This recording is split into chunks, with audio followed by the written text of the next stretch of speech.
जयपुर के कानोड़िया पीजी महिला महाविद्यालय में आज से 2 दिवसीय अंतर्राष्ट्रीय कॉन्फ्रेंस का शुभारंभ हुआ। उद्घाटन सत्र में मुख्य अतिथि प्रोफेसर एन.के. पांडे की ओर से विधिवत कॉन्फ्रेंस का शुभारंभ हुआ। प्रिंसिपल सीमा अग्रवाल ने ये बताया कि प्रधानमंत्री विकसित भारत 2047 का सपना देख रहे हैं, जिसको हम सभी जी रहे हैं। वो पूरा तभी हो पाएगा जब हम रिसर्च, रिनोवेशन और अन्य माध्यमों से भारत का कायाकल्प करने की कोशिश करेंगे। इस कॉन्फ्रेंस के जरिए विभिन्न आइडिया रिसर्च जो लोगों की हुई हैं उसके बारे में चर्चा की जाएगी। कॉन्फ्रेंस में 300 से ज़्यादा प्रतिभागी शिरकत कर रखे हैं, जिसमें बड़ी संख्या में रिसर्च स्कॉलर बच्चे भी हैं।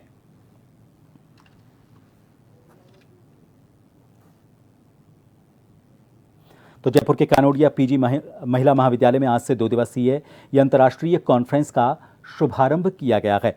उद्घाटन सत्र आज हुआ। इसके मुख्य अतिथि प्रोफेसर एन.के. पांडे थे।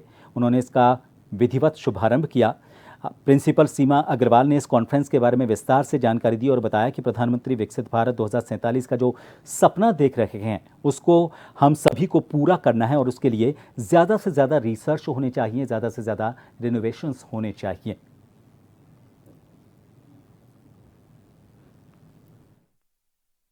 आज कनौड़िया पीजी महाविद्यालय में 2 दिन के सेमिनार का उद्घाटन सत्र भी पूरा हुआ है। बहुविषयक शोध और नवाचार, इस विषय पर देश भर के विद्वान यहाँ आए हुए हैं, विदेशों से भी विद्वान हैं। बहुविषयक शोध आज राष्ट्रीय शिक्षा नीति के अनुसार बहुत ज़रूरी कार्य है।